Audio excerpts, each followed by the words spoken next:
Murder plot रे हत्याकारी स्वामी बखाणिला बर्बर कहानी कहला राग लगिला मारिदेली बेडरूम रे केमिति घटाई थिले लोम टांकुरा हत्याकांड पुलिस को गोटी गोटी सत बखाणी पत्नी हंता स्वामी और देवराज षडंगी प्रथमे प्रियमदांक तंटी चिपि देथिले परे परिबा कटा छुरी रे अति निर्मम भावरे पत्नी गला काटी देथिले 30 वर्षर संपर्क भूलीगला जल्लाद स्वामी जो हाथ में प्रियमदा बेकरे मंगलसूत्र पकाई से हाथ में तंटी काटिदेले। भुवनेश्वर एयरफील्ड थाना कुहा गाँ स्वस्तिक नगर में घटी एभली विभत्स हत्याकांड हत्या पर आत्मसमर्पण करते देवराज 2 वर्ष तले एजी रे अकाउंटेंट चाकरी अवसर नहीं पचराउचरा बेले पुलिस जाना पाई देवराज बहु स्वास्थ्य समस्या पीड़ित थे जहां नहीं से मानसिक दुश्चिंतार रोते डिप्रेशन पारिवारिक विवाद ना जमी बाड़ी विवाद सबुकिछि दिग को नहीं तनाघना तदंत करुछि एयरफील्ड थाना पुलिस।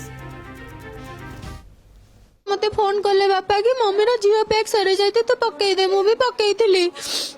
तापरे ते डिप्रेशन ने रहउथिले एथिपई तंगर हाइपर सुगर थायराइड और लिवर इन्फेक्शन 3 मास हेलाने उत्कल हॉस्पिटल से टेस्ट करके मेडिसिन खाउथिले 3 दिन तळे भी टेस्ट करके काली रिपोर्ट आनला परे मु डॉक्टर को देखेला परे काली तंग बापा को बुझाइथिले बापा देखो तमरो किछि बड़ रोग होइनी तमे सब बेले डिप्रेशन ने काई रहउ जेमति 3-4 मास हेलानी सब बेले से माने एमति चुप हेगी बसुथिले का संगे कथा होनथिले छोट छोट कथा रे चिड़चिड़ा होथिले सकाळू तंकर झाड़ा भी हुएनी जमा वेट भी लॉस हुए से कहते मुझे बंचीबी मोर कौन एमती होची मो कुआडे जाई पारनी ठाकुर को देखिया को जाई पारनी एमती सब बेले डिप्रेशन ने नेगेटिव माइंड सब बेले माइंड को आसला मो रोग केबे भल हबनी मु एमती पड़ी पड़ी मरी जीवी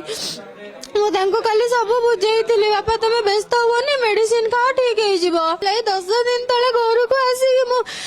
3 दिन पूरा रही जाइली बापा सेमती चुपचाप बसती एत क्या संगे कथबार्ता करती बापा कहते मुझे सुइसाइड करी मोर कई ना मामू देखा देखी करने मुझे सुइसाइड करदेवी मुझे बंचा चाहूनी 10:30 पुणी मामू को संगे कथा होते मेडिसिन विषय पचारे मम्मी जमी अटकईला जे तुम एमती कहीं करने जाऊँ सी कौन छुरी आणिकी मम्मी को एमती कर मामू कहते मु तो नी मुझे जानी।